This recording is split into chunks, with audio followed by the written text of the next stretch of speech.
Delighted now to be joined by the royal correspondent, Rupert Bell. A very good afternoon to you, Rupert. Just another quiet year for you, really. Not much going on in the royal family. You've spent most of your time thinking about racing, no doubt. Yes, and that's where I'm talking to you from at the moment. I'm talking from a broom-covered Chepstow racecourse for the Welsh Nationals. So it's a glamorous location, but I do apologise. Well, that's fine. Now, before we go to the royal family, did you get the winner of the King George VI yesterday at Kempton? No, I didn't. I went for the second L'Homme Pressé, who was in second until unseating at the last fence. So no, I didn't. Unfortunately, getting brave man's game. So another duff tip from Rupert Bell. But what the royal family? Goodness me, I'm only joking, Rupert. I know you're a brilliant tipster, but goodness me. So we had with the royal family, we had the King's speech just a couple of days ago. Watched by almost 11 million people, a really big number. What are your thoughts on the number of people watching and what he said? Yeah, as you say, nearly 11 million. I think the important thing is, let's put it in, it was a historic moment. Because he was only the fourth monarch to deliver the Christmas speech. The first one was back in 1932. The first televised one was conducted by the Queen in 1957. So in terms of its significance, it was a big moment, because the Christmas speech is things that all people listen to, and sort of he's trying to set the tone, and that's what he was definitely trying to do, is to remember his mother and then reflect on what is likely to happen coming forward. And his message, I think, was one that he's going to try and look after. You know, he is very mindful of people serving, and that was very much his mantra across all walks of life. And it was actually sort of an undercurrent of a political talk as well, in the sense that he wanted, he was paying tribute to many of the organisations who are currently on strike. So, that seemed to be a slight deviation from what would be normal, but I think that's why it was quite a significant speech, because of the content of it. That's right, and as you say, the real extra interest because it was his first speech. And in a sense, for the royal family, it's been, in so many ways, a sad and indeed tragic year. The passing of the late Her Majesty the Queen, and also the tragedy of the Harry and Meghan saga.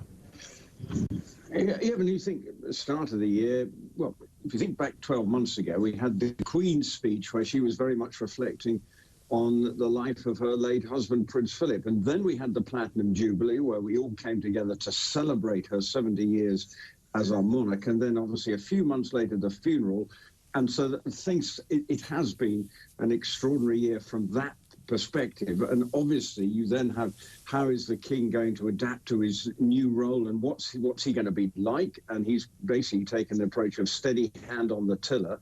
But then you also have had the undercurrent of Prince Andrew and all the fallout from that, and his disgrace and being vanished, basically into a sort of left to go to a palace and just get on with his own life under no public scrutiny, no role for him in the future. And then, of course, the documentaries and the continuing Harry and Meghan saga, which will continue to dominate the royal news agenda, particularly in the first few weeks of next year, when we get another dose of the Harry story with the book The Spare coming out. That's right. So have we got a date for this book, this publication? Yeah, January the 10th it's coming out, and there will be interviews that Harry is conducting beforehand, and it will be interesting to see the tone of those. Will they be a free pass for Harry, in the sense just like the Oprah interview was, when there was no real journalistic sort of questioning? Obviously he's going to choose favoured journalists. Well, that's understandable, as that is the way of the world. But will they be allowed to ask the kind of questions they should be asking, that many people want answered, about what really happened? Because a lot of people take the documentaries that have come out with a bit of a pinch of salt and say that it's one very biased version of events.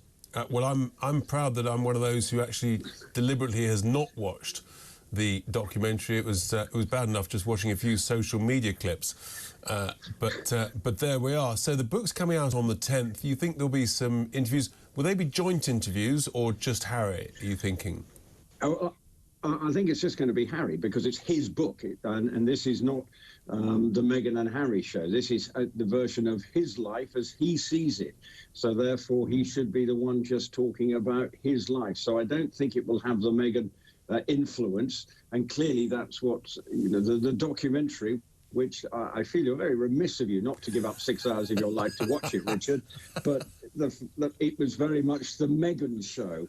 And that really is and that's what it turned into. And Harry just seemed to be an innocent sort of, you know, occasional interloper in it. So this will be interesting to hear the Harry version of events and read his take on what happened and the breakup of his relationship with the rest of his family. Absolutely. What happened actually was that I knew that I could, in a sense, outsource my 6 hours to you, Rupert, and you would do a far better interrogation, and that's why I felt I could trust you. But presumably you've also got to read the whole book, however many pages it is. Well, yes, well, I'm going to be on holiday when it comes out, so I hadn't planned it to be my beach reading, but I'm feared that it just may have to be. So it's called Spare, which is obviously an interesting title in its own right. I hope it will be interesting and have something to say.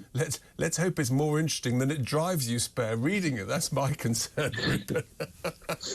Well, look, Rupert, enjoy this afternoon's racing. Thank you very much for your latest thoughts.